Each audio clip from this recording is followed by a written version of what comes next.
الرحمن الرحیم شہر رمضان الذی انزل فیہ القرآن هدی للناس وبینات من الہدی والفرقان صدق اللہ العظیم۔ عزیز دوستوں، پردہ نشین عزت دار ماں اور بہنوں، اب سے 24 گھنٹے یا 48 گھنٹے کے بعد ایک ایسا مہینہ شروع ہونے والا ہے جس مہینے کو رمضان کہا جاتا ہے، اور رمضان کو رمضان کہنے کی وجہ یہ ہے کہ رمضان کے معنی ہے گناہوں کو جلانے کے۔ رمضان کا مہینہ انسانوں کے گناہوں کو جلا کر ختم کر دیتا ہے۔ اللہ تبارک و تعالیٰ نے رمضان کے مہینے کو بہت ہی زیادہ بابرکت بنایا ہے۔ اس مہینے کا ایک ایک لمحہ، ایک ایک منٹ، ایک ایک سیکنڈ بڑا قیمتی ہے۔ ہمارے اس ملک کے بہت بڑے بزرگ گزرے ہیں، حضرت مجدد الفسانی رحمۃ اللہ علیہ۔ آج سے 350-400 سال پہلے کا ان کا زمانہ تھا۔ حضرت مجدد الفسانی رحمۃ اللہ علیہ نے اپنی کتاب کے اندر لکھا ہے کہ رمضان کے مہینے میں اللہ تبارک و تعالیٰ کی طرف سے خیر اور برکتیں نازل ہوتے رہتی ہے۔ عام دنوں کے اندر بھی اللہ کی رحمتیں اترتی ہے، رمضان میں بھی اترتی ہے۔ رمضان میں اللہ کی جو برکتیں اترتی ہے وہ عام دنوں میں اترنے والی رحمتوں اور برکتوں پر رمضان کا ایک قطرہ بھاری ہے۔ اتنا عظیم الشان یہ مہینہ ہے کیونکہ اس مہینے کو اللہ تبارک و تعالیٰ نے ہم سب کے نام اعمال میں اضافے کے لیے، نیکیوں میں برکت کے لیے دیا ہے۔ جتنا زیادہ ہم رمضان کی قدردانی کریں گے اتنا زیادہ رمضان ہمارے لیے خیر و برکت کا ذریعہ بنے گا۔ یہی وجہ ہے کہ حضرت مجدد صاحب رحمۃ اللہ علیہ فرماتے ہیں کہ جس آدمی کا رمضان اچھا گزر گیا عبادتوں میں، اس کا پورا سال اچھا گزرے گا، اور جس نے رمضان میں اپنے آپ کو خیر و برکتوں سے محروم کر لیا، اس کا پورا سال رمضان کی خیر و برکتوں سے محروم ہونے کی وجہ سے گناہوں میں گزرے گا، اللہ تعالیٰ کی نافرمانی میں گزرے گا۔ اسی لیے ہم لوگ ابھی سے یہ ارادہ کر لیں کہ آنے والے رمضان کو ہم عبادتوں میں گزاریں گے۔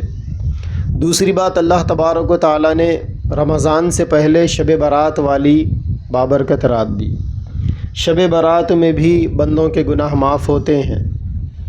اللہ تعالیٰ نے رمضان سے 15 دن پہلے شب برات اس وجہ سے دی ہے تاکہ بندے اللہ تعالیٰ سے توبہ اللہ کر کر گناہوں سے اپنے آپ کو بخشوا لے، گناہوں سے اپنے آپ کو معاف کروا لے۔ اس کے لیے اللہ تبارک و تعالیٰ نے شب برات جیسی رات دی، کیونکہ دنیا کا بھی دستور ہے کہ لوگ میلے کپڑوں کے اوپر عطر یا خوشبو نہیں لگاتے، اور نہ ہی دنیا میں کوئی عقل مند سو کر اٹھنے کے بعد میک اپ کرتا ہے یا کرتی ہے۔ میک اپ کرنے کے لیے پہلے نہایا جاتا ہے یا چہرے کو پہلے دھل لیا جاتا ہے، عطر لگانے سے پہلے، خوشبو لگانے سے پہلے اچھے کپڑے پہنے جاتے ہیں، پھر اس کے اوپر خوشبو لگائی جاتی ہے۔ رمضان کے آنے سے پہلے شب برات کا بھی یہی مطلب ہے کہ شب برات میں تم گناہوں سے جو گندے ہو چکے تھے، استغفار کے پانی سے پہلے اپنے آپ کو نہا لو، اپنے چہروں کو دھل لو، اپنے نام اعمال کو دھل لو۔ جب تم ہر اعتبار سے پاک ہو جاؤ تو پھر اس کے بعد رمضان کے روزے رکھو اور رمضان کی عبادتیں کرو، کیونکہ رمضان کی عبادتیں، رمضان کے روزے یہ تم کو روحانی اعتبار سے میک اپ کر دیں گے تمہارا، اور روحانی اعتبار سے تمہیں خوشبو عطا کریں گے۔ تو اسی حکمت کے پیش نظر اللہ تبارک و تعالیٰ نے رمضان سے 15 دن پہلے شب برات جیسی رات دی۔ اللہ کے نبی صلی اللہ علیہ وسلم رمضان کی آمد سے 2 مہینے پہلے سے رمضان کا انتظار کیا کرتے تھے۔ جب رجب کا مہینہ شروع ہو جاتا تو ہمارے نبی دعا کرتے، اللہم بارک لنا فیما رجب و شعبان، اے اللہ ہمارے لیے رجب اور شعبان میں برکت دیجیے، وبلغنا الی رمضان، اور ہمیں رمضان تک پہنچا دیجیے۔ 2 مہینے سے انتظار ہوتا تھا رمضان کے مہینے کا۔ یہی وجہ ہے کہ حضرت عائشہ رضی اللہ تعالی عنہ فرماتی ہیں کہ جب رمضان کا مہینہ آتا تو اللہ کے نبی صلی اللہ علیہ وسلم 3 کام بڑی کثرت سے کرتے تھے۔ 3 کاموں میں ہمارے نبی کا رمضان گزرتا تھا۔ پہلا کام، آپ کی عبادتوں میں کثرت ہو جاتی تھی، کثرت عبادت۔ عبادتیں عام دنوں کے اندر بھی زیادہ ہوتی تھی، لیکن رمضان کے اندر بہت زیادہ ہوتی تھی۔ عام دنوں میں ہمارے نبی آدھی آدھی رات تہجد پڑھتے تھے، اتنا لمبی لمبی رکعتیں ہوتی تھی تہجد کی کہ آپ کے پیروں کے اوپر ورم آ جاتا تھا، پیر آپ کے سوجن ہو جاتے تھے، موٹے ہو جاتے تھے۔ آج اگر کسی کو کڈنی کا مسئلہ ہو یا لیور کا پرابلم ہو تو ایسے پیشنٹوں کے پیر پھول جاتے ہیں، ورم آ جاتا ہے بیماری کی وجہ سے۔ صحت مند انسان کو ورم نہیں آتا، یا جو لوگ اندرونی طور پر بیمار ہوتے ہیں، کبھی وہ لمبی بیٹھک کر لیں یا لمبا سفر کر لیں گاڑی میں بیٹھ کر، تو ان کے پیروں پر سوجن آ جاتا ہے۔ اللہ کے نبی صلی اللہ علیہ وسلم نہ کوئی سفر ہوتا تھا، نہ کوئی لمبی بیٹھک ہوتی تھی، اور نہ کوئی اندرونی بیماریاں تھیں۔ آپ صلی اللہ علیہ وسلم رات میں اتنا لمبا قیام فرماتے کہ وہ بوجھ کی وجہ سے آپ کے پیروں کے اوپر ورم ہو جاتا اور پیر پھول جاتے تھے۔ اور ایسا 1-2 دن کا مسئلہ نہیں ہے، ایسا روزانہ کا مسئلہ تھا۔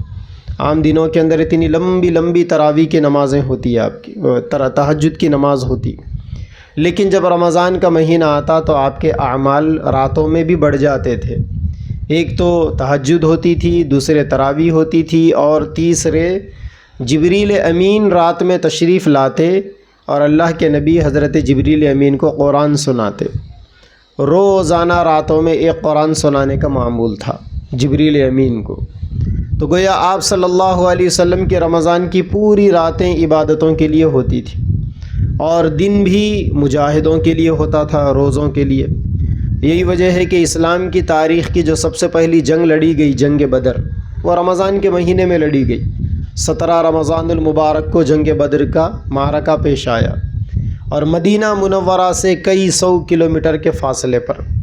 آج بھی مدینہ منورہ سے بدر کے مقام پر اگر جایا جائے 180 کلومیٹر ہے، اگر روڈ سے جائیں گے، راستے سے جائیں گے۔ اور وہ جو راستہ ہے، وہ جو روڈ ہے، پہاڑوں کو کاٹ کر بنایا گیا ہوا راستہ ہے، کیونکہ مدینہ کا علاقہ اور مدینہ کے اطراف کی جو بستیاں ہیں وہ پوری پہاڑوں والی بستیاں ہیں۔ اللہ کے نبی صلی اللہ علیہ وسلم کے زمانے میں مدینہ سے بدر جانے کا جو راستہ تھا وہ پہاڑوں کو چڑھ کر اتر کر طے کرنا پڑتا تھا۔ تو آج جو بائی روڈ راستہ ہے 180 کلومیٹر، اگر ہم اس کو پہاڑوں میں کنورٹ کر دیں تو وہ 3-4 گنا بڑھ جائے گا، 600-800 کلومیٹر تو بڑھ ہی جائے گا، کیونکہ ہر پہاڑ چڑھنا ہے، کئی ہزار فٹ کا ایک پہاڑ ہے۔ کم سے کم 1200 اسکوائر فٹ سے 1200 فٹ کی اونچائی سے کم کا تو کوئی پہاڑ ہی نہیں ہے وہاں پر۔ وہاں کے بھی جو چھوٹے چھوٹے پہاڑ ہیں وہ 800 فٹ سے کم کے نہیں۔ تو اتنا اونچائی پر چڑھنا اترنا، پھر کچھ سفر کرنا، پھر پہاڑ چڑھنا اترنا، اس طریقے سے مدینہ سے 180 کلومیٹر کی مسافت تک پہنچ گئے تھے صحابہ اللہ کے نبی صلی اللہ علیہ وسلم روزے کی حالت کے اندر۔ اور 17 رمضان کو یہ واقعہ پیش آیا تھا۔ 12 رمضان کو نکلے تھے شام کے وقت، 17 رمضان سے پہلے رات میں وہاں پہنچے، اور 17 رمضان کے دن یہ واقعہ پیش آیا۔ تو ہم سمجھ سکتے ہیں کہ 12 رمضان ہو یا 17 رمضان ہو، روزے کی حالت کے اندر جب آدھا مہینہ گزر جاتا ہے رمضان کا تو ہمارے جسموں میں کیسی کمزوری آ جاتی ہے۔ ہم روزے کی حالت کے اندر جب 15 دن 18 دن یا 10 دن ہم گزار لیتے ہیں روزے میں، تو اتنی کمزوری محسوس کرتے ہیں کہ ہمیں تہجد پڑھنا بھی مصیبت معلوم ہوتا ہے، ذکر و اذکار کرنا، قرآن کی لمبی تلاوت کرنا بھی ہمیں مصیبت معلوم ہوتا ہے۔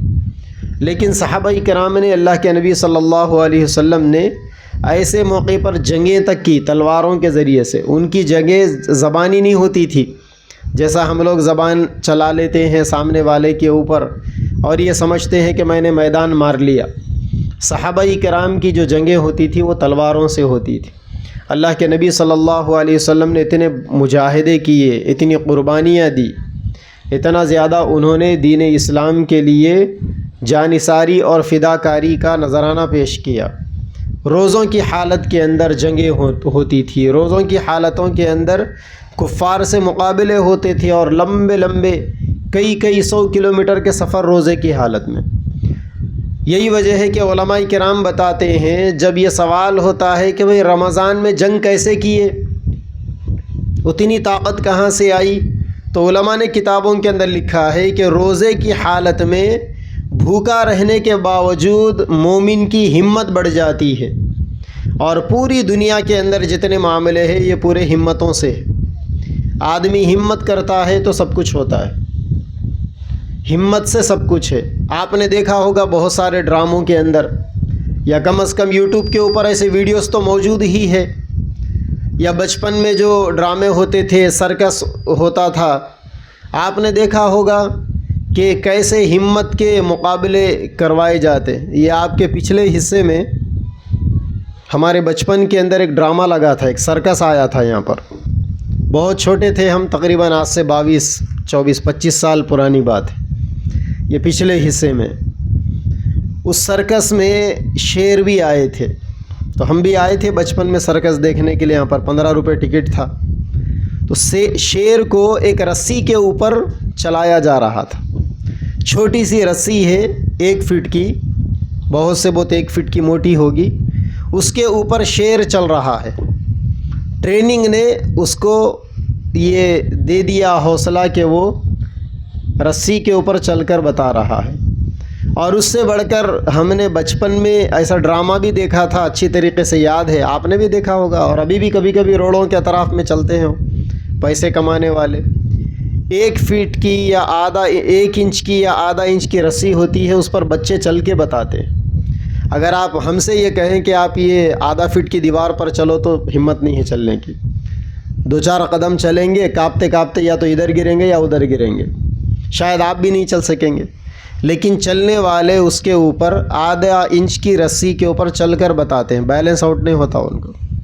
اور بلکہ ایک ویڈیو تو ہم نے دیکھا تھا کسی ملک کا، ایک پہاڑ سے دوسرے پہاڑ تک رسی بنی ہوئی ہے، اس کے اوپر چل کے بتا رہے ہیں، اور نیچے گہرائی میں کئی ہزار فٹ کا فاصلہ ہے، اگر وہ گر جائے تو شاید ان کے جسم کی ہڈی پھسلی بھی سلامت نہ ملے۔ تو یہ سمجھ میں آتا ہے کہ دنیا کے اندر اصل معاملے ہمت سے ہے۔ آدمی کے اندر اگر ہمت ہے تو دنیا کو زیر کرنا بہت آسان ہے، اور اگر ہمت نہ ہو، آدمی کے اندر بزدل ہو آدمی، تو کچھ نہیں کر سکتا۔ دنیا کے اندر پورے معاملے ہمت سے ہے۔ اسی لیے ایک عربی کا مشہور شعر ہے، عام طور پر دینی مدرسوں میں بچوں کو وہ شعر یاد بھی دلایا جاتا ہے، اور بچوں کو پڑھ کر سنایا بھی جاتا ہے، اور وقتاً فوقتاً اس شعر کے ذریعے سے بچوں کو حوصلہ دلایا جاتا ہے۔ بقدر القد تکتسب المعالی ومن طلب العلا سہر الليالي، انسان کی جتنی ہمت ہوتی ہے اتنی کامیابیاں ملتی ہے آدمی کو، جتنی ہمت اتنی کامیابی۔ اور اگر دنیا میں کامیاب ہونا چاہتے ہو تو راتوں کو جاگو، یہ شعر کا دوسرا ٹکڑا ہے۔ اور دنیا کے اندر سب سے بڑی کامیابی یہ ہے کہ بندے کے دل میں اللہ کی محبت آ جائے، بندہ اللہ کی نگاہوں کے اندر عزت والا بن جائے۔ تو بندے کے دل میں اللہ کی محبت آنے کے لیے راتوں میں جاگ کر عبادتیں کرنا پڑے گا۔ ہمارے لوگ بھی آج کل راتوں میں جاگتے ہیں، لوگ جاگتے ہیں، ہماری بہنیں جاگتی ہے، مگر وہ راتوں کا جاگنا اللہ کی نافرمانی کے لیے ہوتا ہے، موبائلوں کی اسکرینوں پر ہوتا ہے، یا گھر میں جو LED رکھی ہوئی ہے، ہوم تھیٹر رکھا ہوا ہے۔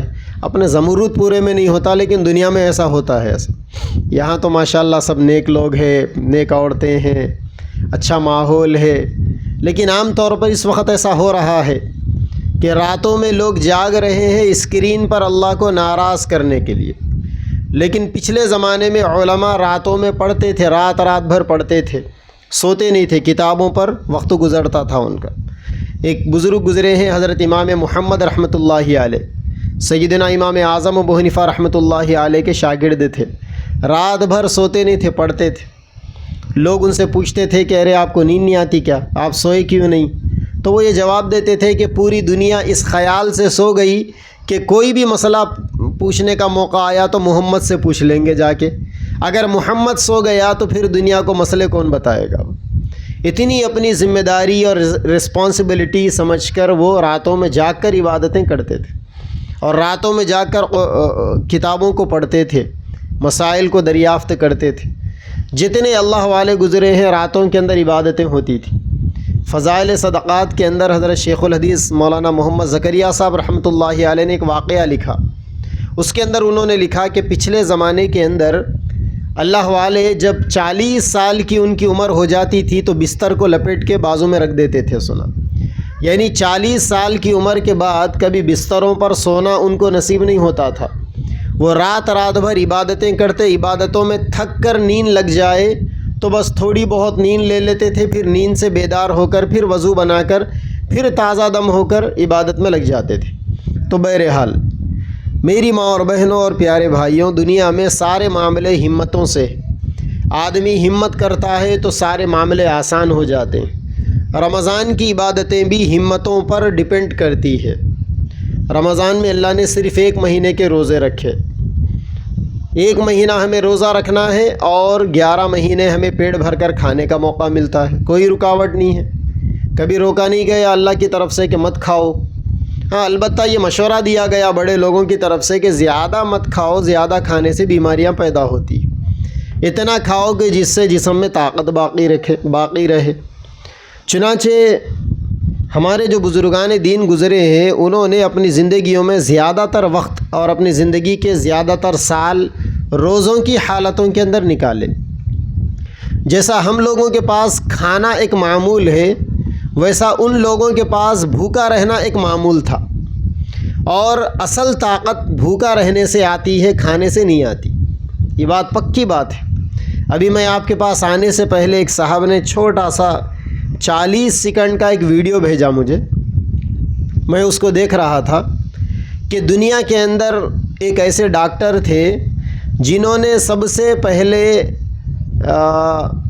کینسر کا علاج دریافت کیا. کینسر کے بارے میں تو مشہور ہے کہ وہ لا علاج بیماری ہے. اگر کسی کو کینسر ہو جائے تو اس کا علاج نہیں ہوتا، یہ مشہور ہے. لیکن دنیا کے اندر ایک ڈاکٹر ایسے بھی گزرے ہیں جنہوں نے کینسر کا علاج دریافت کیا. جب ان سے پوچھا گیا کہ کینسر کا کیا علاج ہے تو انہوں نے کہا کہ کینسر کا علاج روزہ ہے.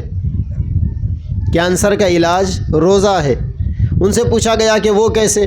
تو کہنے لگے کہ جب کوئی بندہ سال میں ایک دفعہ کم سے کم 10 دن یا 12 دن یا 15 دن روزانہ اگر 10 گھنٹے 12 گھنٹے نہیں کھا کر رہتا ہے تو اس کے جسم کے اندر جو ڈائجنیشن کرنے والی جو چیزیں ہوتی ہیں، طاقتیں، کھانے کو ہضم کرنے والی جو طاقتیں ہوتی ہے، جب کوئی بندہ مہینے میں 10-12 دن بھی اگر بھوکا رہتا ہے تو اس کے وہ جراثیم جسم کے اندر کے کینسر کے جراثیم کو ہضم کرنا شروع کرتے ہیں. یہ اس ڈاکٹر نے بتایا جو ڈاکٹر اس وقت پوری دنیا میں کینسر کا علاج دریافت کرنے میں ماہر. اللہ تبارک و تعالیٰ کی قدرت پر قربان جائیے، وہ ڈاکٹروں کے ڈاکٹر ہے. انہوں نے ہمارے لیے سال میں ایک دفعہ 1 مہینے کے روزے دیے. اگر کوئی بندہ یا کوئی بندی پابندی سے روزے رکھ لے تو پھر اس کو کینسر کی بیماری ہونے کا سوال ہی پیدا نہیں ہوتا. اگر کوئی مسلمان کینسر پیشنٹ ہے تو ضرور آپ دیکھیں گے کہ وہ اپنی زندگی میں یا تو بہت زیادہ کھاتے تھے یا رمضان کے روزے نہیں رکھتے تھے. یہ 2 ہی وجہ ہوگی اگر کسی کے جسم میں کینسر کی بیماری آ جائے. ورنہ کینسر کی بیماری غیر فطری بیماری ہے. جو لوگ پابندی کے ساتھ روزے رکھتے ہیں ان کو کینسر کی بیماری نہیں ہوتی. اور جو لوگ نیچرل کے اوپر عمل کرتے ہیں، یعنی اللہ تبارک و تعالیٰ نے جیسی زندگی گزارنے کا موقع دیا ویسی زندگی گزارتے ہیں، کینسر ان کو بھی نہیں ہو سکتا. اکثر آپ نے دیکھا ہوگا ہمارے نوجوان، ہمارے کچھ مرد گٹکا زیادہ کھاتے ہیں، انہیں کینسر ہو جاتا ہے. کسی کو گلے کا کینسر ہو گیا، کسی کو داڑھ کا کینسر ہو گیا، کسی کو کچھ ہو گیا. اور اسی طریقے سے بعض لوگوں کو آپ نے دیکھا ہوگا شراب پینے کے عادی ہے تو ان کو لنگس کا کینسر ہو جاتا ہے، ان کے کڈنیاں خراب ہو جاتے ہیں، ان کا لیور فیل ہو جاتا ہے. یہ غیر فطری حرکتیں. اگر کوئی بندہ فطرت پر چلے، یعنی نشے کی چیزوں سے اپنے آپ کو بچائے، تو پھر اس کو کوئی بیماری نہیں آ سکتی. تو آدمی کو ہمت کرنا پڑے گا دنیا کے اندر کچھ کرنے کے لیے. صحابہ کرام رضوان اللہ تعالی علیہم اجمعین کے بارے میں 2 باتیں بڑی مشہور تھی. 2 چیزوں کو صحابہ پسند فرماتے تھے، جن میں سے ایک چیز یہ تھی کہ وہ گرما کے مہینے کے روزوں کو پسند کرتے تھے. اور ہم لوگ گرما کے مہینے کے روزوں سے ڈرتے ہیں. جب گرما آ جاتا ہے تو ہم یہ کہتے ہیں کہ ابا رمضان گرما میں آ گیا. رمضان گرما میں آیا، اپنے ساتھ میں ویسے ہی برکتیں بھی لے کر آیا، یہ طے شدہ بات ہے۔ تھوڑا بہت روزہ لگے گا ضرور، لیکن اس روزے کا جو فائدہ ہوگا نا، سب سے بڑا فائدہ تو گرما کے روزے کا یہ ہے کہ رب راضی ہو جاتے ہیں، اور اللہ تبارک و تعالیٰ کی رضا سے بڑھ کر دنیا میں کوئی اور چیز نہیں۔ اللہ تعالیٰ کی رضا سے بڑھ کر دنیا میں کوئی اور چیز نہیں۔ اگر ہمارے چند گھنٹے بھوکا رہنے سے اللہ راضی ہوتے ہیں تو پھر ہمیں بھوکا ہی رہنا چاہیے اللہ کو راضی کرنے کے لیے۔ سستا سودا ہے، کیونکہ اللہ تعالیٰ کا معاملہ ایسا ہے۔ ایک بزرگ بڑے اللہ والے تھے، کعبۃ اللہ کا طواف کر رہے تھے حج میں، اور زبان پر تھا لبیک اللہم لبیک۔ لبیک کا ترجمہ ہے کہ اے اللہ میں حاضر ہوں آپ کے لیے، میں آیا ہوں آپ کے لیے۔ جب وہ کہتے ہیں لبیک اللہم لبیک تو آسمان سے آواز آتی لا لبیک، تیرا یہاں آنا ہمیں منظور نہیں ہے، ہمیں قبول نہیں ہے۔ تو ان کے بازو میں ایک نوجوان تھے، انہوں نے کہا کہ حضرت یہ کیا معاملہ ہے؟ آپ اللہ کو کہہ رہے ہیں کہ میں حاضر ہوں، اور اس کی طرف سے آواز آ رہی ہے کہ تیرا آنا ہمیں نامنظور ہے، چلے جا یہاں سے۔ تو حضرت کہنے لگے کہ میاں زندگی میں 90 حج ہو گئے اور 90 سال سے یہی آواز سن رہا ہوں، 90 سال سے یہی آواز سن رہا ہوں، 90 حج ہو گئے۔ تو پھر اس نوجوان نے کہا کہ حضرت پھر بھی آپ مسلسل ہر سال حج کرتے ہیں؟ تو کہنے لگے کہ ایک اللہ ہی کا تو در ہے، اس در کو چھوڑ کر پھر دوبارہ دوسرے کس در کو جاؤں؟ چنانچہ اس نوجوان نے دیکھا کہ اس کے بعد جب انہوں نے لبیک اللہم لبیک کہا تو اوپر سے آواز آئی لبیک و سعدیک یا عبدی، اے میرے بندے تیرا آنا ہمیں منظور ہے۔ تو اللہ تعالیٰ کا در تو وہ در ہے کہ اگر آدمی اس در پر 80-90 سال بھی ماتھے کو گھسیٹتا رہے، اپنی ناک کو رگڑتا رہے، اور وہاں سے یہ آواز اس کے بعد بھی آ جائے کہ تیرا آنا ہمیں منظور ہے، تو بڑی بات ہے۔ اور اگر اللہ تعالیٰ ہمارے چند دنوں کے بھوکا رہنے سے مل جاتے ہیں، اللہ کی محبت مل جاتی ہے، تو اس سے بڑی بات ہمارے لیے اور کیا ہوگی۔ اسی لیے گھبرانا نہیں چاہیے، ہمت کے ساتھ رہنا چاہیے۔ ایک کتاب ہے مسئلے مسائل کی فقہ کی کتاب، ہدایہ نام ہے اس کا، سیدنا امام اعظم ابو حنیفہ رحمۃ اللہ علیہ کے مسلک کی سب سے جامع کتاب ہے۔ آج دنیا کے اندر کوئی عالم اس کتاب کو پڑھے بغیر عالم نہیں بن سکتا، وہ باضابطہ سلیبس کے اندر شامل ہے وہ کتاب ہدایہ۔ اس کتاب کو لکھنے والے جو بزرگ تھے، شیخ الاسلام برہان الدین مرغینانی ان کا نام تھا۔ آج کل رشیا کا جو علاقہ ہے اس علاقے کے رہنے والے تھے وہ۔ تو ان کے بارے میں مشہور ہے کہ جب ان کا انتقال ہوا تو ان کے پاس جو بچہ کام کرتا تھا لکھنے پڑھنے میں، اس نے ان کے گھر والوں سے جا کر کھانا مانگا۔ گھر والوں نے کہا کہ بھائی ہمارے پاس خود نہیں ہے۔ کہنے لگا کہ کیسے نہیں ہے تمہارے پاس؟ اس گھر سے تو مجھے گزشتہ 35 سال سے کھانا مل رہا ہے روزانہ، دوپہر کا کھانا، اب کیوں نہیں؟ گھر والوں نے کہا کہ تجھے کون کھلا رہا تھا 35 سال سے کھانا؟ کہنے لگے کہ حضرت کھلا رہے تھے کھانا 35 سال سے۔ تو گھر والے حیرت میں پڑ گئے کہ بھئی حضرت کہاں سے کھلا رہے تھے اس کو کھانا؟ ہم تو روزانہ گھر سے ایک آدمی کا ٹفن دے کر بھیجتے تھے، ایک آدمی کا کھانا، اور حضرت اسے کھلا دیتے تو پھر حضرت کا کیا معاملہ تھا؟ تحقیق کرنے پر پتہ چلا کہ حضرت 35 سال تک روزہ تھے، نہ اپنے خادم کو خبر ہونے دی، نہ گھر والوں کو خبر ہونے دی۔ صبح سحر کر لیتے تھے، تہجد میں جب اٹھتے کچھ کھا لیتے، روزے کی نیت کر لیتے، پھر رات کو واپس آتے۔ گھر والے دوپہر کا کھانا ان کے پاس پہنچاتے تھے، چونکہ روزہ رہتے تھے۔ کبھی انہوں نے گھر والوں سے یہ نہیں کہا کہ کھانا مت بھیجو میں روزے سے ہوں، اپنے راز پر انہوں نے پردہ ڈال دیا، اور وہ جو کھانا آتا تھا وہ کھانا اپنے خادم کو دے دیتے تھے۔ خادم یہ سمجھتا تھا کہ شاید حضرت ناشتہ دبا کے کرے ہوں گے، ہمارے پاس ہوتا نا ناشتہ بقدرے، پہلے بولتے تھے ناشتہ بقدرے بادام کرو، ہمارے پاس ناشتہ بقدرے گودام ہوتا ہے، اور گودام ہی کے ایریے میں بیٹھ کے ہمارا بیان بھی ہو رہا ہے۔ تو وہ سمجھتا تھا ہوگا کہ حضرت نے ناشتہ بقدر گودام کیا ہوگا، بھوک نہیں ہوگی مجھے کھانے کے لیے دے دیا۔ خادم یہ سمجھ کر کھا لیا، اور گھر والے یہ سمجھ کر بھیج رہے ہیں کہ روزانہ کھاتے ہیں، شام میں ٹفن خالی ٹفن واپس لاتے ہیں۔ اس طریقے سے ان کی زندگی کے 34-35 سال مکمل گزر گئے اور وہ دنیا سے چلے گئے۔ 34-35 سال وہ روزوں سے گزار دیے، اس کے بعد بھانڈا پھوٹا، اس کے بعد راز فاش ہوا۔ تو بندہ اگر ہمت کرے تو کیا نہیں ہوتا۔ ہم اگر 1 مہینہ روزہ رہنے کے لیے 30-29 دن روزہ رہنے کے لیے گھبراتے ہیں تو ہمیں ہمت کے لیے ان اللہ والوں کے طریقے کو دیکھنا چاہیے، ان اللہ والوں کے عمل کو دیکھنا چاہیے۔ اگر روزے سے مرنا ہی ہوتا تو وہ 35 سال روزہ رکھ کر نہیں مرے، تو ہم 30 دن روزہ رکھ کر کیسے مریں گے؟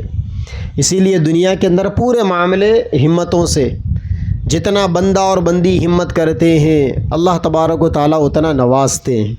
تو یہ جو رمضان کا مبارک مہینہ آ رہا ہے، روزوں کی برکت سے اللہ تعالیٰ ہمارے جسموں میں اور ہمارے حوصلوں میں ہمت کو بیدار کرتے ہیں۔ یہی وجہ ہے کہ صحابہ کرام نے روزے کی حالت کے اندر جنگ کیا، جہاد کیا، ہمت آتی تھی ان کے اندر، حوصلہ آتا تھا ان کے اندر۔ تو روزہ ایک مسلمان کو اونچی اڑان دینے کے لیے آتا ہے، بھوکا رکھنے کے لیے نہیں آتا۔ بھوکے کہاں رہتے ہیں ہم روزے میں؟ روزے میں تو ہم اچھا کھاتے ہیں، سحر میں کھاتے ہیں، افطار میں کھاتے ہیں۔ افطار کے وقت تو 3 وقت کھاتے ہیں، ایک تو سحرن بجنے کے بعد، دوسرا مغرب کے نماز کے بعد۔ مرد لوگ زیادہ کھاتے ہیں، ایمانداری کی بات تو اتنی ہے، عورتیں بہت کم کھاتی ہیں۔ مرد نماز پڑھ کے نکلا، کوئی بھی دوست بولے چلو عربی کی حلیم اچھی ہے، چلے گئے وہاں پر، چلو فلاں جگہ کی سلیم بھائی کی حریص اچھی ہے، چلے گئے وہاں پر کھانے کے لیے، فلاں کے دہی وڑے اچھے ہیں، وہاں چلے گئے کھانے کے لیے، فلاں جگہ کدو کی کھیر اچھی مل رہی، وہاں چلے گئے کھانے کے لیے۔ میرے استاذ محترم مولانا حمید الدین حسامی عاقل رحمۃ اللہ علیہ رمضان سے پہلے مردوں کو نصیحت کرتے تھے، میں بھی نصیحت کروں گا۔ حضرت کہتے تھے مردوں سے کہ کھاؤ باہر تو اپنے گھر والی اور اپنے بچوں کے لیے بھی لے کر جاؤ، خود ہی مزے اڑا کر باہر کھا لینا اور ڈکار لیتے ہوئے گھر میں داخل ہونا یہ غیرت مند مرد کی نشانی نہیں ہو سکتی۔ حضرت مردوں سے کہتے تھے کہ باہر کھا رہے ہو مزے لے کر، اپنی گھر کی عورتوں کے لیے بھی تو لے کر جاؤ، ان کی قربانیوں کو دیکھو، عورتیں کتنی قربانیاں دیتی۔ سحر میں جب دسترخوان تیار ہوتا ہے تو مرد اڑتا ہے سحری کرنے کے لیے، لیکن عورتیں اس سے 1 گھنٹہ پہلے اٹھ کر پکوان شروع کرتی۔ افطار کے بعد تراویح سے پہلے مرد گھر آتا ہے تو دستر اس کو ریڈی مل جاتا ہے، لیکن عورتیں ظہر کی نماز کے بعد سے، عصر کے بعد سے پکوان میں لگ جاتی۔ جو وقت عبادتوں کا ہوتا ہے، ذکر و اذکار کا، دعاؤں کا ہوتا ہے، گھر میں عورتیں اس وقت کی قربانی دے کر سب کے لیے پکوان کرتی۔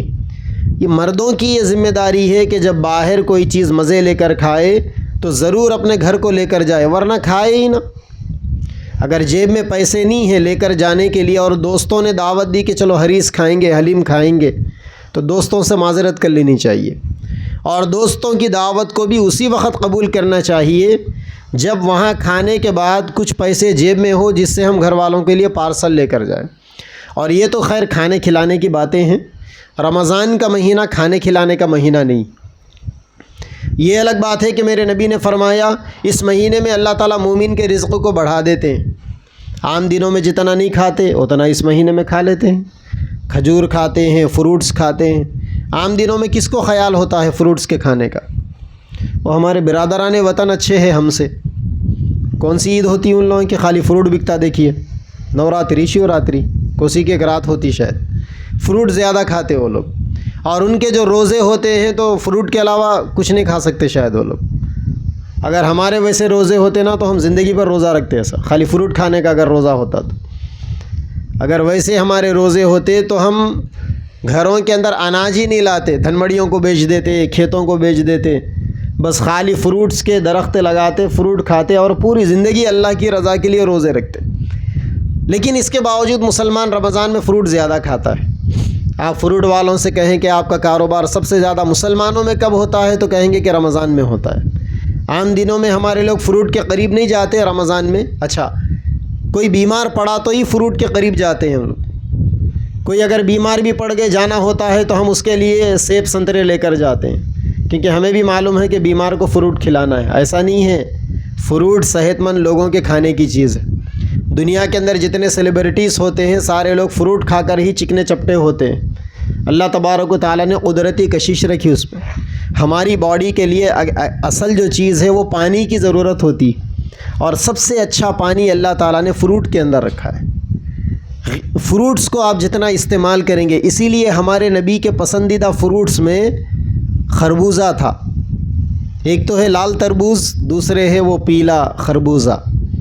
خربوزے کو ہمارے نبی بہت پسند فرماتے تھے، اسے عربی زبان میں بطیخ کہتے ہیں۔ بطیخ کو ہمارے نبی بہت پسند فرماتے تھے۔ اس کی وجہ یہ ہے کہ آپ ایک ٹکڑے کو کھائیے خربوزے کے، آپ کا پورا منہ بھر جائے گا پانی سے۔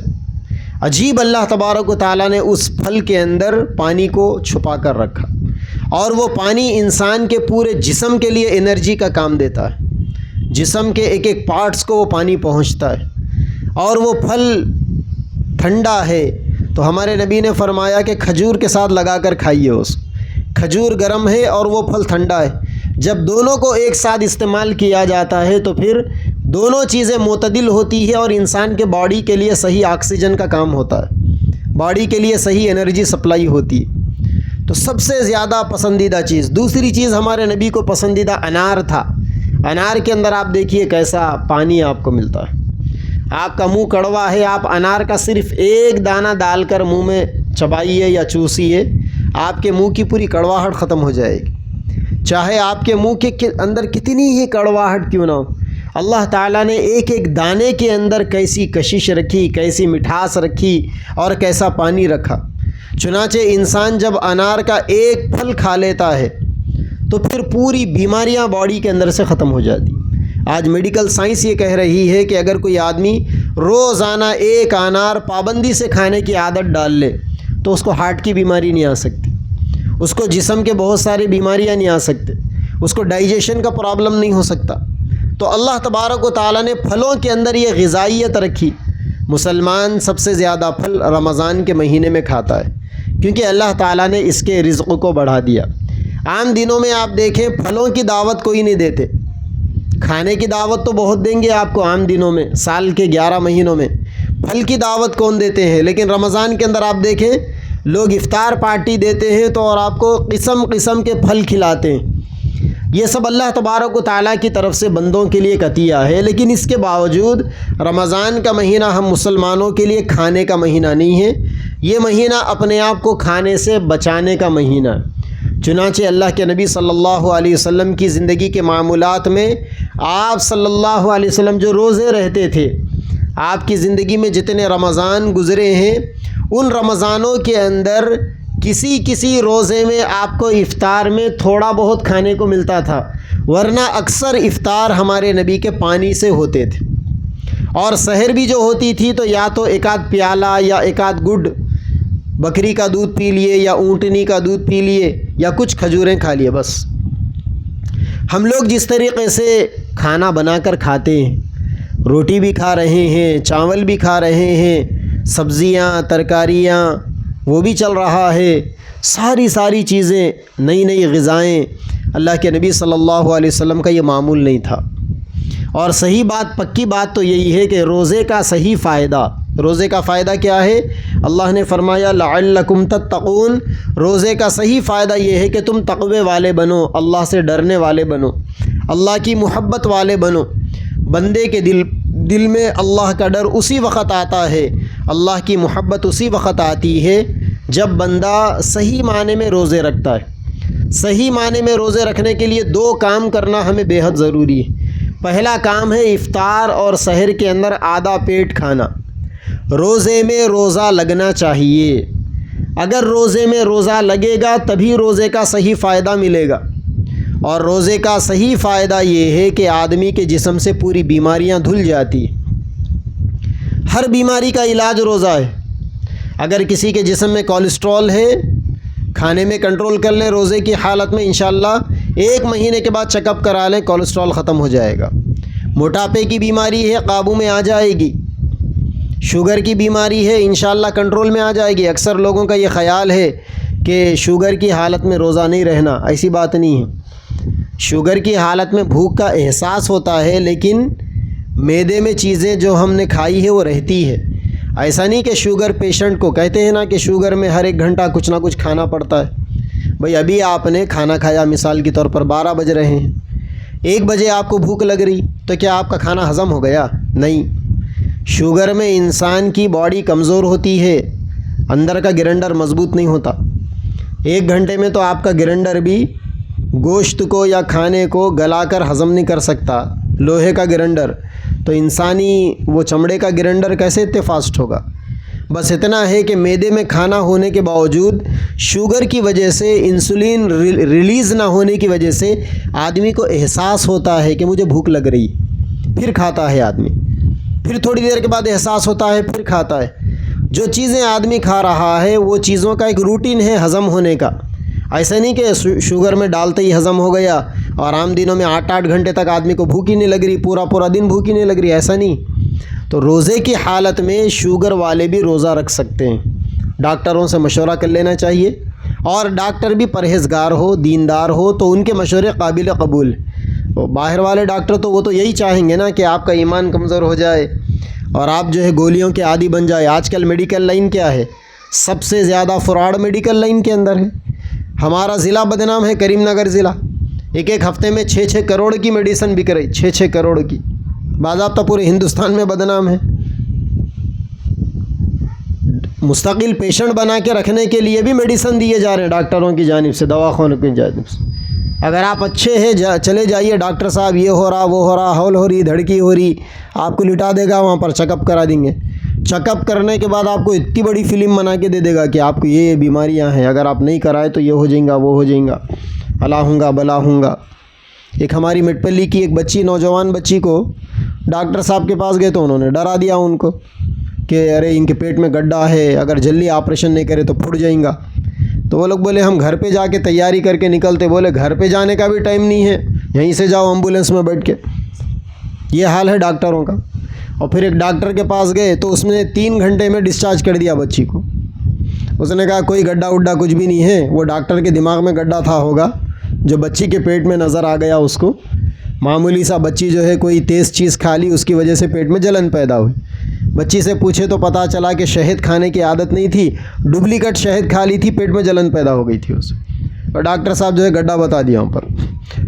ہمارے استاد محترم حضرت شاہ جمال الرحمن صاحب دامت برکاتہم ایک دفعہ ایک واقعہ سنائے کہ ایک صاحب جو ہے گئے تھے حیدرآباد میں، کئی ڈاکٹروں کے پاس 2-3 سال پھرے، سارے ڈاکٹروں نے بیماری کو پہچانا نہیں. اس کے بعد ان کے بیٹے امریکہ میں رہتے تھے، ان کو امریکہ بلایا گیا.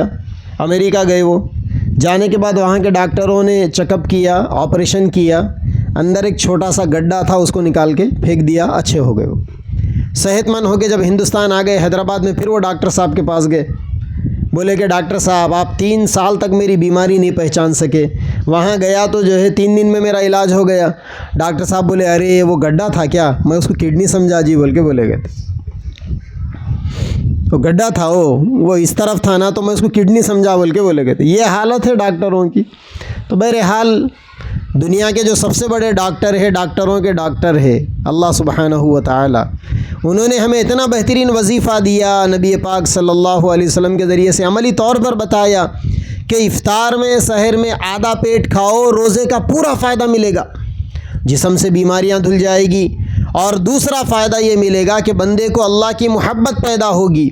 اسی لیے میری ماں اور بہنوں، روزے کی حالت میں اللہ نے فرمایا اگر کوئی بندہ روزہ رکھ کر یا کوئی بندی روزہ رکھ کر گناہوں سے اپنے آپ کو نہیں بچاتے تو پھر اللہ تعالیٰ کو ہمارے بھوکے رہنے سے کچھ بھی لینا دینا نہیں ہے. ایک دفعہ ہمارے نبی کے پاس 2 عورتیں آئی. اللہ کے نبی نے ایک آدمی کو بلا کر ایک تھالا دیا، ایک برتن دیا، اور دے کر کہا کہ ان 2 عورتوں سے کہو کہ اس کے اندر وامٹنگ کریں، قے کریں.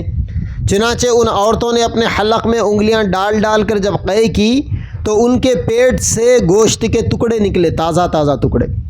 وہ عورتیں پریشان ہو گئی کہ یا اللہ ہم نے تو کئی دن ہو گئے گوشت نہیں کھایا، سحر میں ہم نے گوشت نہیں کھایا، پھر یہ ہمارے پیٹ سے تازہ گوشت کے ٹکڑے کیسے؟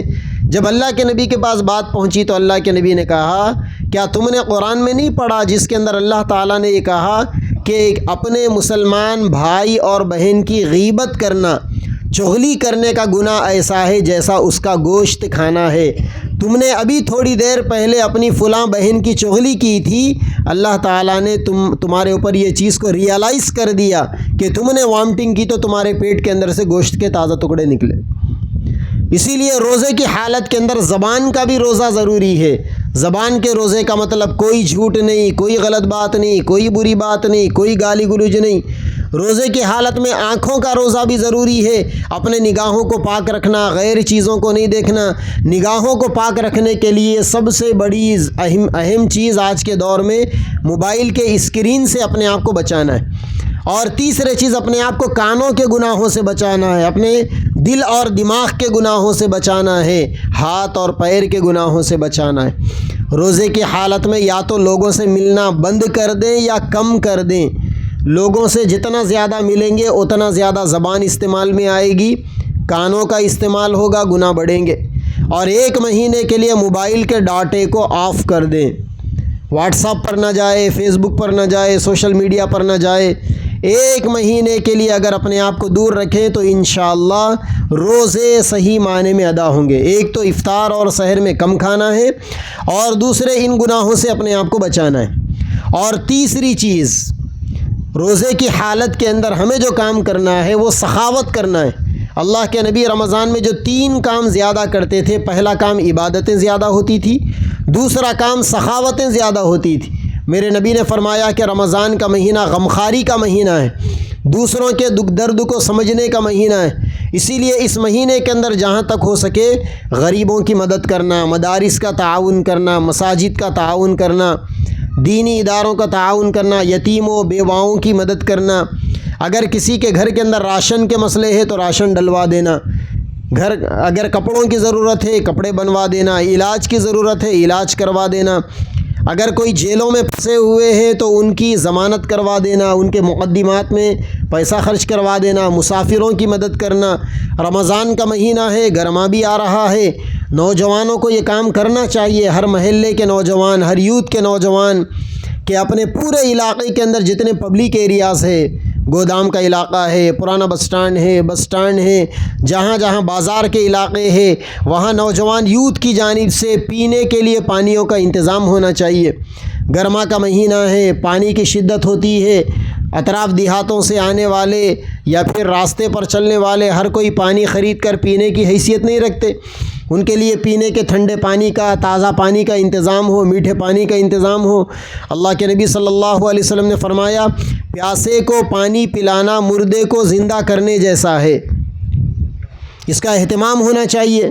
یہ اسلام ہی ہے جو اتنی پاکیزہ اور اتنی صاف ستھری تعلیم ہمیں دیتا ہے۔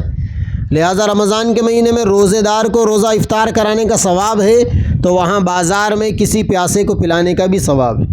اس کا اہتمام رمضان میں زیادہ ہونا چاہیے۔ اور تیسری چیز، رمضان کے مہینے میں ہمارے نبی مناجات زیادہ کیا کرتے تھے، ذکر و اذکار، دعاؤں کی کثرت ہوتی تھی نبی پاک صلی اللہ علیہ وسلم کی۔ رمضان کے مہینے میں میری بہنوں ہمارے اندر بھی یہ معمول ہونا چاہیے، ذکر و اذکار کی کثرت۔ 24 گھنٹے کے اندر نیند کے علاوہ، سونے کے علاوہ جو وقت ہے ہمارا، یا تو قرآن کی تلاوت میں گزرے، یا فرض نمازوں میں گزرے، یا گھر کے جو کچھ بھی کام کاج کر رہے ہیں، زبان ہماری خالی نہ رہے، زبان پر اللہ کا ذکر جاری رہے۔ لا الہ الا اللہ، لا الہ الا اللہ، لا الہ الا اللہ، سبحان اللہ، سبحان اللہ، سبحان اللہ پڑھتے جائیں، تصور کرتے جائیں، اس کے معنی پر غور کریں، اللہ کی محبت بڑھے گی دل میں۔ سبحان اللہ کہیں تو یہ خیال کریں کہ میرا رب ہر عیب سے پاک ہے، خیال کرتے جائیں، پڑھتے جائیں۔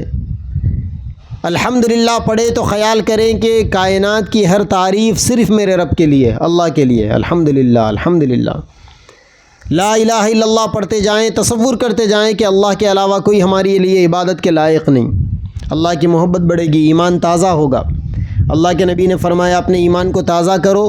صحابہ نے پوچھا کیسے تازہ کریں؟ اللہ کے نبی نے فرمایا لا الہ الا اللہ کثرت سے پڑھو، ایمان تازہ ہوگا، اس یقین بڑھے گا۔ اس سے دل میں خیال کریں کہ اللہ سب سے بڑے ہیں، اللہ بہت بڑے نہیں ہیں۔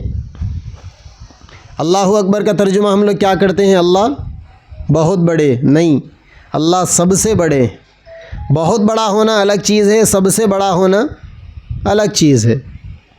اگر آپ یہ پوچھیں کسی سے کہ فلاں کا گھر کتنا بڑا ہے، آپ نے کہا بہت بڑا ہے، تو پھر بہت بڑا کا مطلب بہت بڑے سے بھی اور بڑے بھی ہو سکتے ہیں۔ اور اگر آپ نے کہا کہ پورے کروڑلے میں سب سے بڑا گھر ان کا تو اس کا مطلب یہ ہوتا ہے کہ سب کے گھر ان کے گھر سے چھوٹے ہی ہے، یہ مطلب ہے۔ تو اللہ اکبر کا ترجمہ اللہ سب سے بڑے ہیں، یہ ہے ترجمہ، اللہ بہت بڑے ہیں نہیں۔ تو جب ہم اللہ اکبر کہیں تو یہ خیال کریں کہ میرا رب سب سے بڑا ہے، کائنات کی ہر چیز سے بڑا ہے۔ آپ کو پتہ ہے کہ یہ کائنات کتنی بڑی ہے؟ وہ چندریان 3 کا جب واقعہ پیش آیا تھا تو اس کے بعد جمعہ میں نے ایک بیان کیا تھا چندریان 3 کے بارے میں، پھر اس کے بعد کے جمعہ میں اللہ کتنے بڑے ہیں اس پر میں نے کہا تھا۔ تو اس میں نے ایک حدیث بتائی تھی، اب تفصیل کا موقع نہیں، ضروری باتیں چھوٹ جائے گی، اور 40 منٹ ہو گئے بیان شروع ہو کے، 10 منٹ میں ختم کر دیں گے۔ تو اللہ کتنے بڑے ہیں میں نے ایک حدیث بتائی تھی، آپ بھی سن لیجئے تاکہ ہمارا ایمان بڑھے، ہمارا یقین بڑھے۔ اللہ کے نبی صلی اللہ علیہ وسلم معراج میں گئے تھے نا، 7 آسمانوں پہ گئے تھے، اللہ سے ملاقات کر آئے۔ تو ایک دفعہ ہمارے نبی نے فرمایا کہ زمین سے لے کر پہلے آسمان تک جانے کے لیے 500 سال سفر کرنا پڑے گا، پہلے آسمان سے دوسرے آسمان تک جانے کے لیے 500 سال سفر کرنا پڑے گا۔ اس طریقے سے آدمی زمین سے 7 آسمان تک پہنچنے کے لیے 3500 سال سفر کرنا پڑے گا۔ اسی طریقے سے اس زمین کے نیچے بھی ایک زمین ہے، اس زمین سے اس کے نیچے کی زمین تک جانے کے لیے 500 سال کا سفر کرنا پڑے گا۔ اس زمین کے نیچے ایک زمین ہے۔ جس طریقے سے اللہ نے زمین کے اوپر 7 آسمان بنائے، ایسے ہی اس زمین کے نیچے بھی 7 زمینیں بنائی۔ اوپر جانے کے لیے 3500 سال کا سفر، نیچے جانے کے لیے بھی 3500 سال کا سفر، تو کل ملا کے کتنے ہو گئے؟ 7000 سال کا سفر۔ تو اللہ کے نبی نے فرمایا وَيَحْمِلُ عَرْشَ رَبِّكَ فَوْقَهُمْ يَوْمَئِذٍ 8 قرآن مجید کے اندر کہ اللہ تعالیٰ کا عرش 8 فرشتے اٹھائے ہوئے، عرش کہتے ہیں تختے کو، یہ جو بچھایا نا آپ نے، یہ عرش ہے سمجھیے۔ پھر اس عرش کے اوپر اللہ تعالیٰ کی کرسی بھی ہے، جیسا یہ کرسی آپ نے رکھی۔ اب آپ یہ نہ سوچیں کہ کیا اللہ میاں اس کرسی کے اوپر بیٹھتے ہیں، کیا نہیں بیٹھتے۔ اللہ تعالیٰ جگہ سے پاک ہے۔ میں اس کرسی پر بیٹھا ہوں، آپ لوگ اور ہماری بہنیں کرسیوں پر بیٹھی ہے، تو کرسی بڑی ہے یا آپ لوگ بڑے؟ کرسی بڑی ہے۔ اگر آپ بڑے ہوتے، کرسی چھوٹی ہوتی تو آپ اس کے اوپر نہیں بیٹھ سکتے۔ کرسی بڑی ہے نا، یہ کرسی بڑی ہے اس لیے میں اس کے اندر سما سکا۔ اگر کرسی اتنی ہوتی، اس کے اوپر میں بیٹھ سکتا کیا؟ نہیں بیٹھ سکتا۔ کرسی بڑی ہے، ہم چھوٹے ہیں اس لیے بیٹھ سکے۔ اگر ہم یہ کہیں کہ اللہ تعالیٰ وہ کرسی پر بیٹھتے ہیں تو پھر اللہ سے بڑی کرسی ہو جائے گی نا۔ اور ہم کیا کہتے ہیں، اذان میں مؤذن کیا کہتا ہے؟ اللہ اکبر، اللہ سب سے بڑے۔ تو اللہ کرسی سے بھی بڑے ہے، اللہ تعالیٰ وہ عرش سے بھی بڑے۔ تو عرش کا مطلب یہ تخت ہے، اللہ تعالیٰ کا بھی ایک عرش ہے وہاں پر اپنی قدرت کو بتانے، اس کے اوپر اللہ کی کرسی ہے۔ وسع کرسیہ السماوات والارض، آیت الکرسی میں ہے نا، اللہ کی کرسی اتنی بڑی ہے جو آسمان و زمینوں کو گھیری ہوئی ہے، اتنی بڑی کرسی ہے۔ اور اس سے بڑا عرش اللہ تعالیٰ کا ہے، اور وہ عرش کو 8 فرشتے اٹھائے ہوئے ہیں۔ میرے نبی نے فرمایا ایک ایک فرشتہ جو اللہ کے عرش کو اٹھایا ہوا ہے، یہ کان ہے نا، کان کی یہ جو لو ہے دیکھیے، چمڑا نیچے کا، اس چمڑے کے پیچھے انگلی لگائیے تو ایک چھوٹا گڑھا ملے گا آپ کو، اس گڑھے کے بازو میں ایک چھوٹا سا جو ہے گوشت ہے، یہ کان کی لو اور اس گوشت یعنی گردن کی گوشت بہت سے بہت آدھا انچ کا فرق ہے یہ۔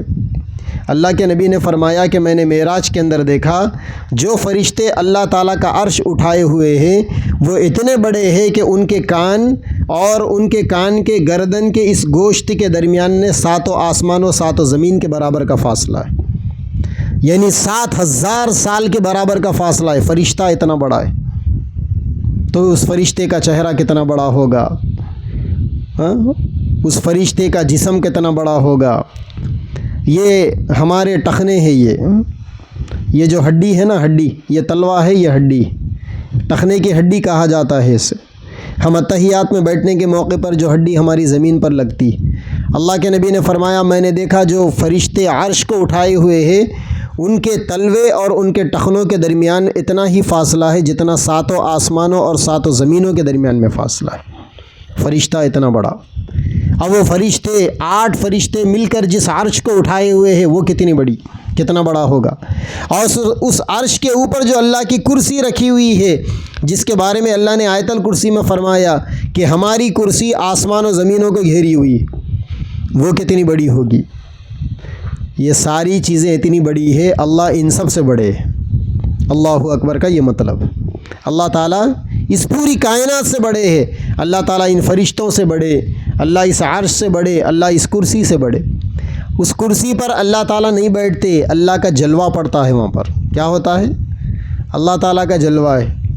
اللہ تعالیٰ تو اگر کہیں رہتے ہیں تو وہ ہمارے دلوں میں رہتے ہیں، مطلب گھر بنا کے نہیں رہتے، ہمارے دلوں میں ان کی تجلی رہتی۔ اسی لیے میرے بھائیوں، پیاری بہنوں، یہ رمضان کا مہینہ اپنے دلوں میں اللہ کی محبت کی روشنی کو ڈھونڈنے کا مہینہ ہے۔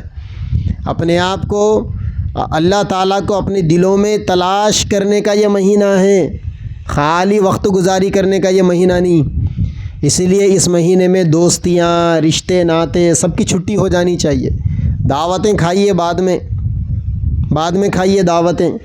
وہ ہمارے لوگ بڑی آسانی سے کہتے ہیں نہیں صاحب افطار کرانے کا بڑا ثواب ہے نا۔ ارے ہے بھائی، افطار پارٹی کر ہی کرانے سے کیا افطار کا ثواب ملے گا؟ آپ مسجد میں بیٹھ جائیے 4 کھجور لے کر، کوئی آ گیا اس کو 1 کھجور کھلا دیجئے، اس نے افطار کر لیا، ثواب مل گیا۔ اس کے لیے کیا ضروری ہے بڑے بڑے میدانوں کو صاف کیا جائے، بڑی بڑی افطار پارٹیاں کی جائے، لوگوں کو جمع کیا جائے اور افطار پارٹی کے بہانے گھنٹوں برباد کیے جائے؟ یہ کون سی عقل مندی؟ افطاریوں کا جو وقت ہے نا، وہ پکوان میں گزارنے کا نہیں ہے میری بہنوں۔ پکوان کرنا ہے ظہر کے بعد پکا لیجئے، آپ عصر کے بعد سے لے کر افطار تک بیٹھ جائیے ذکر و اذکار میں، دعاؤں میں۔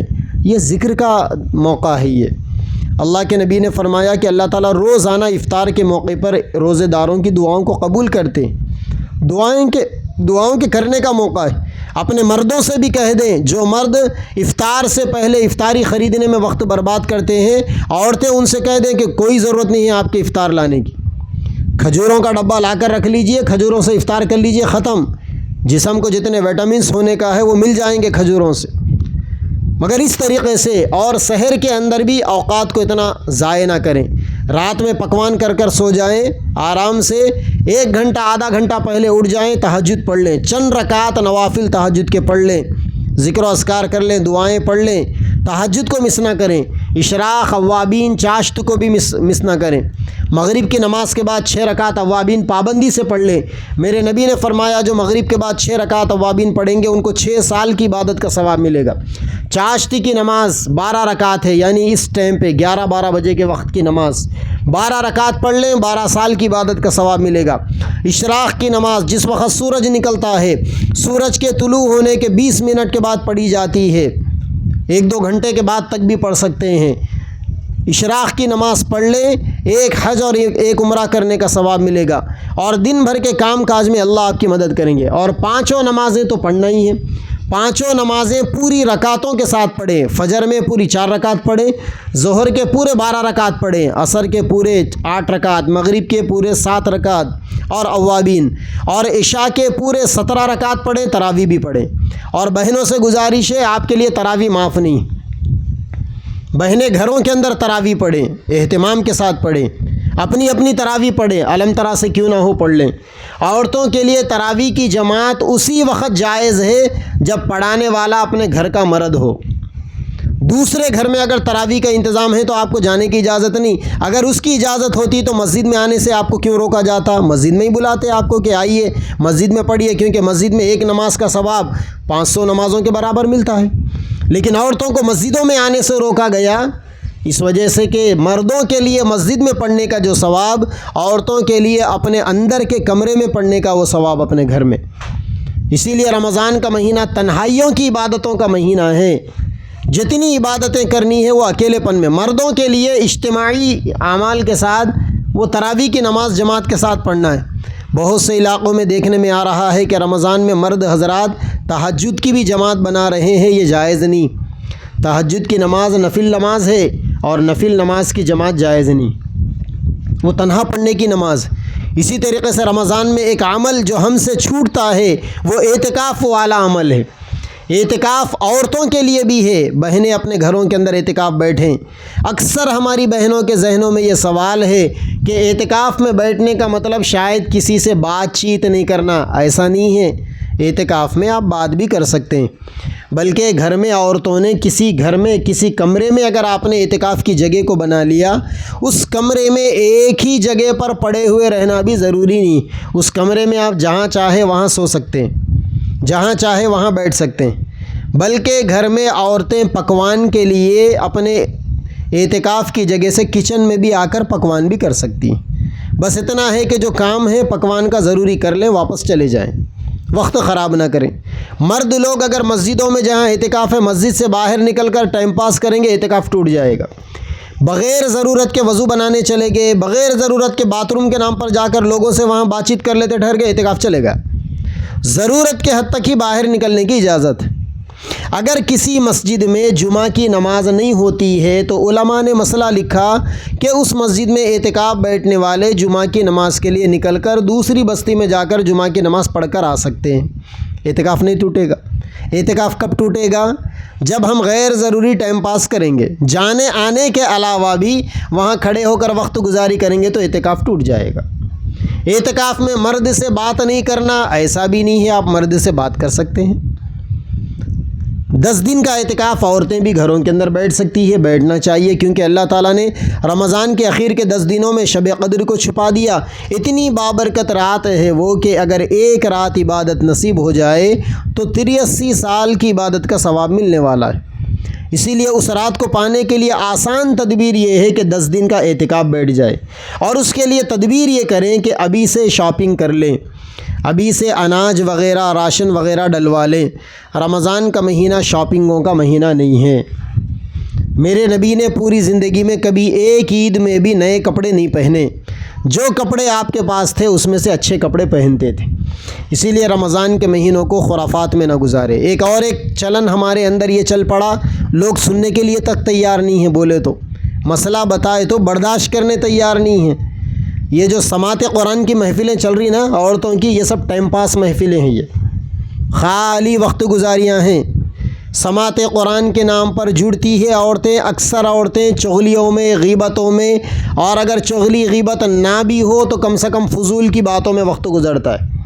دوسروں کی خیر خیریت پوچھنے میں 15-20 منٹ آدھا گھنٹہ نکل جاتا ہے۔ یہ رمضان کا مہینہ خیر خیریت پوچھنے کا مہینہ نہیں ہے۔ کڑوی لگ رہی ہوں گی باتیں، برداشت کریں آپ، بالکل طے شدہ بات ہے۔ اور سماعت قرآن میں اگر کوئی مرد حافظ صاحب اگر آ کر قرآن پڑھ کر سنا رہے تو آپ کے لیے وہ جائز بھی نہیں۔ جس طریقے سے مرد کے لیے کسی عورت کی آواز کا قرآن سننا ناجائز ہے، آپ یہ بولیں گے قرآن ہی سن رہو نا تو مردوں کا سنو، عورتوں کا کیوں سن رہے ہیں آپ؟ کیا معلوم کہ آپ قرآن سن رہے یا اس کی آواز سن رہے ہیں؟ فتنہ ہے، فتنہ، اسلام اس کی اجازت نہیں دیتا۔ کوئی مرد اپنے موبائل میں کسی عورت قاریہ کا قرآن تک نہیں سن سکتا، جائز نہیں ہے اس کے لیے۔ سن لیجئے آپ، دین ہے یہ، مذاق نہیں ہے۔ اسی طریقے سے عورتوں کے لیے کسی غیر مرد کا قرآن سننا بھی جائز نہیں۔ آپ اس کو عبادت سمجھ کے بیٹھے ہوئے، اسلام نے اس کو گناہ کا کام بتایا، ناجائز ہے وہ کام۔ اسی لیے سماعت قرآن کی محفلیں، بہت سی سماعت قرآن کی محفلوں میں یہ دیکھنے میں آیا پڑھنے والے طوطوں کے جیسا پڑھ رہے ہیں، 1 گھنٹے کے اندر 5 پارے پڑھ لے رہے ہیں۔ ارے قرآن کا مذاق ہو رہا ہے یہ، قرآن 1 گھنٹے میں 5 پارے نہیں پڑھا جا سکتا، ایک پارے کے لیے کم سے کم 20 منٹ چاہیے، 5 پاروں کے لیے کم سے کم 2 گھنٹے چاہیے۔ تجوید کی رعایت کے ساتھ میں پڑھنا فرض ہے، یاد رکھیں۔ الحمدللہ رب العالمین، الحمدللہ رب العالمین کو سمجھ میں آیا آپ کو؟ کیا پڑھا آپ نے؟ یہ مذاق ہے قرآن مجید کا۔ قرآن مجید لعنت بھیجتا ہے ایسے لوگوں کے اوپر جو قرآن مجید کے پڑھنے کے موقع پر تجوید کی رعایت نہیں کرتے، اور ایسا پڑھنے والوں پر بھی اللہ کی لعنت برستی ہے، اور ایسی قرآن کو سننے والوں پر بھی اللہ کی لعنت برستی۔ کہاں سماعت قرآن کی چکر میں تم اللہ کی لعنت کے مستحق ہو رہے؟ اسی لیے ابھی اس قوم کو بہت سیکھنا ہے، ابھی ڈھنگ نہیں آیا ان کو۔ شبینوں کے نام پر قرآن اتنا تیز پڑھا جاتا ہے کہ قرآن کے حقوق پامال ہوتے ہیں، پڑھنے والا بھی گنہگار، پڑھانے والے بھی گنہگار۔ اسی لیے شبینوں کی چکر بھی چھوڑ کر اپنے محلے کی مسجد میں اطمینان سے پڑھ لینا چاہیے، روزانہ 1 پارہ، 1.25 پارہ آدھا پارا 1.5 پارا جو بھی ہے. شبینے کا مطلب ہم نے یہ سمجھ لیا کہ بلٹ ٹرین کی اسپیڈ سے پڑھنا ہے. سماعت قرآن کا مطلب ہم نے یہ سمجھ لیا کہ اتنا تیز تیز پڑھنا. کیا مذاق ہے یہ؟ اگر آپ کے پاس اتنا ہی وقت ہے تو قرآن کو ترجمے کے ساتھ پڑھیے، رمضان میں تفسیر کے ساتھ پڑھیے، قرآن کی تفسیر پڑھیے. آپ کو پتہ چلے گا کہ اللہ تعالیٰ قرآن میں کیا کہہ رہے ہیں. دینی کتابوں کو پڑھیے، دین کو سیکھیے، سیرت کی کتابوں کو پڑھیے، مطالعہ کیجیے رمضان کے مہینے کے اندر. احادیث کی تفسیر کو، تشریح کو پڑھیے. بہت سی کتابیں علماء نے لکھ کر رکھی، تو کرنے کے کام کیجیے تو رمضان کا صحیح فائدہ ملے گا. ورنہ ایسے رمضان زندگی میں 20 رمضان آئے چلے گئے، نہ دل میں تقویٰ پیدا ہوا، نہ اللہ کی محبت آئی دل کے اندر، غفلتوں کے ساتھ گزر گئے. رمضان کا مہینہ غفلتوں کے ساتھ گزارنے کا نہیں ہے. رمضان کا مہینہ پورے شعور کے ساتھ، پورے ہوش و حواس کے ساتھ، پوری مرضی کے ساتھ گزارنے کا مہینہ ہے. میری ماں اور بہنوں، پیارے بھائیوں، یہ رمضان بابرکت مہینہ ہے. رمضان کے اندر لوگ زکوٰۃ بھی نکالتے ہیں. زکوٰۃ صرف رمضان میں نکالنا ضروری نہیں ہے، سال کے 12 مہینے میں زکوٰۃ کبھی بھی آپ نکال سکتے ہیں. تو یہ رمضان کے اندر کچھ کرنے کے کام میں فطرے نکالے جاتے ہیں. فطرے کے اندر گیہوں کا فطرہ ہم دیتے ہیں. ہمارے نبی نے پوری زندگی میں کشمش کا فطرہ دیا تھا، اور کشمش کا فطرہ ذرا مہنگا ہوتا ہے، شاید 350 یا 500 روپے ہوتے ہیں. یہ بتایا علماء نے کہ فطرہ دو تو ایسا دو جس سے غریبوں کا زیادہ فائدہ ہو. گیہوں کا فطرہ 70-80 روپے یا 100 روپے دیں گے تو غریبوں کا کم فائدہ ہوگا، اور اگر ہم کشمش کا اگر فطرہ دیں گے تو اس میں غریبوں کا زیادہ فائدہ ہوگا. تو ہم غریبوں کا جس میں فائدہ ہو وہ دینا چاہیے، چونکہ فطرہ سال میں 1 دفعہ دیا جاتا ہے. یا کم از کم گھر کے اندر جو بڑے ہوتے ہیں، مرد، ہیڈ آف دی فیملی جو ہوتے ہیں، وہ کم سے کم اپنا فطرہ کشمش کا فطرہ دے. دوسرا جو کا فطرہ ہوتا ہے جو گیہوں کے مقابلے میں تھوڑا مہنگا ہوتا ہے. اور سب سے اعلیٰ فطرہ منقی کا فطرہ ہے. منقی کا فطرہ 2-2.5 ہزار روپے کا فطرہ بنتا ہے. اگر اللہ نے مالدار بنایا ہے تو وہ بھی فطرہ دینا چاہیے. تو یہ کچھ اعمال ہے رمضان کے، اور قرآن کی تلاوت کثرت سے کریں. یہ مہینہ رمضان کا مہینہ قرآن کا مہینہ ہے. انزل فیہ القرآن، اللہ نے قرآن کو اتارا، تو جتنا ہو سکے قرآن کی تلاوت کرنی چاہیے. معمول بنا لیں ہماری بہنیں، روزانہ 5 پارے پڑھیں گے، 1 مہینے میں 5 قرآن ہوں گے. روزانہ 10 پاروں کا معمول بنائیے، 1 مہینے میں 10 قرآن. روزانہ 15 پارے پڑھیے، وقت نکالیے. وقت نکلتا نہیں، نکالنا پڑتا ہے. 1 مہینے میں 15 قرآن. ماشاءاللہ ہمارے علاقے میں ایسے بھی اللہ کے لال ہے جو روزانہ 1 قرآن سکون سے پڑھ لیتے ہیں. تو آپ بھی اہتمام کیجئے، کسی کے ساتھ دکھاوا مت کیجئے، بتائیے مت. تنہائیوں میں وقت گزاریے. اللہ تعالیٰ کی محبت تنہائیوں کی عبادتوں سے پیدا ہوتی ہے. ہم پبلک میں رہیں گے، جب سے ہم بیان سن رہے ہیں 1-1.5 گھنٹے 2 گھنٹے سے آپ لوگ بیٹھے ہوئے ہیں، کتنی اللہ کی محبت پیدا ہوئی. بس ضروری باتیں ہی سیکھی جا سکتی ہے پبلک میں. یہی 2 گھنٹے اگر آپ تنہائیوں میں گزاریں گے تو اللہ کی محبت پیدا ہوگی.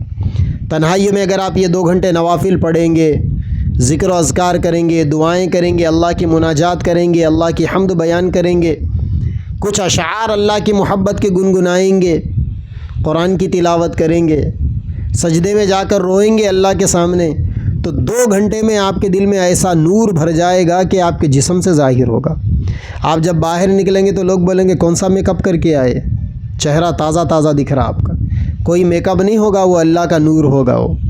اور جب اللہ کا نور انسان کے جسم پر آتا ہے تو آدمی پورا نورانی بن جاتا ہے. اور یہ نور والے جہاں بھی جاتے ہیں وہاں نور بکھرتا ہے. کسی کے گھر میں چلے گئے گھر نورانی بن جاتا ہے، کسی کی زندگی میں چلے گئے زندگی نورانی بن جاتی، آدمی برکتی بن جاتا ہے. تو اپنے آپ کو برکتی بنانے کے لیے پبلک میں ٹائم پاس کرنے سے آدمی برکتی نہیں بنتا. اپنے آپ کو برکتی بنانے کے لیے تنہائیوں میں اللہ کے ساتھ میں وقت گزارنا پڑتا. اللہ سے باتیں کرنا پڑے گا تنہائیوں میں. آپ نے دیوانوں کو دیکھا ہوگا، اکیلا بیٹھا ہوا ہے، بک بک بک بک بک بک کرتا ہے، دیکھا ہوگا نا. اپنی بات دیکھنے والے دیکھ کے سمجھ کس سے بات کر رہا بھائی. لوگ بولتے ہیں دیوانہ ہے، ان پاگل ہو گیا. ایسے ہی تنہائیوں میں بیٹھ کر اللہ سے بات کرو. اے اللہ اپنی محبت دے دیجئے، اے اللہ اپنا عشق دے دیجئے. اللہ سے بات کیجئے. آپ اللہ کے دیوانے بنو نا. دنیا والوں کے دیوانے بننے سے کیا فائدہ. ایک مجنون تھا تاریخ کے اندر، لیلا کا دیوانہ بن گیا تھا. اتنا دیوانہ بن گیا تھا لیلا کا، وہ ایک فلم بھی آئی ہمارے پاس، ہمارے بچپن میں آئی تھی وہ فلم. اس کے اندر ایک شعر تھا، لکھ کر تیرا نام زمین پر تجھ کو سجدے کرتا ہے، لیلا لیلا کرتا ہے۔ تو ہم لوگوں کے لیے رمضان کا مہینہ لیلا لیلا کرنے کا نہیں ہے، مولا مولا کرنے کا مہینہ ہے۔ ہم لیلا کے عاشق نہیں ہیں، ہم مولا کے عاشق ہیں۔ ہمیں مولا کی محبت چاہیے۔ مولا اللہ تعالیٰ کو کہتے ہیں، تو ہم لیلا والے نہیں، ہم مولا والے لوگ ہیں۔ ہمیں مولا والا بننا چاہیے، اور مولا والا بننے کے لیے مولا کو سجدے کرنا ہے۔ لیلا کو سجدے کرنے سے کیا ہونے والا ہے؟ ایک چھوٹا سا واقعہ لیلا مجنون کا سنا کر بات کو ختم کروں۔ مجنون کے جو والد تھے نا، ان کو کسی نے مشورہ دیا کہ ارے بھائی، آپ کا بچہ لیلا کی محبت میں اتنا دیوانہ بن گیا، پورے علاقے میں بدنامی ہو گئی آپ کی، لہٰذا آپ اپنے بچے کو لے کے کعبۃ اللہ جاؤ، حج پہ جاؤ۔ اور حدیث میں ہے کہ جب کعبۃ اللہ پر پہلی نظر پڑتی ہے نا، جو دعا مانگی جاتی ہے وہ دعا قبول ہو جاتی۔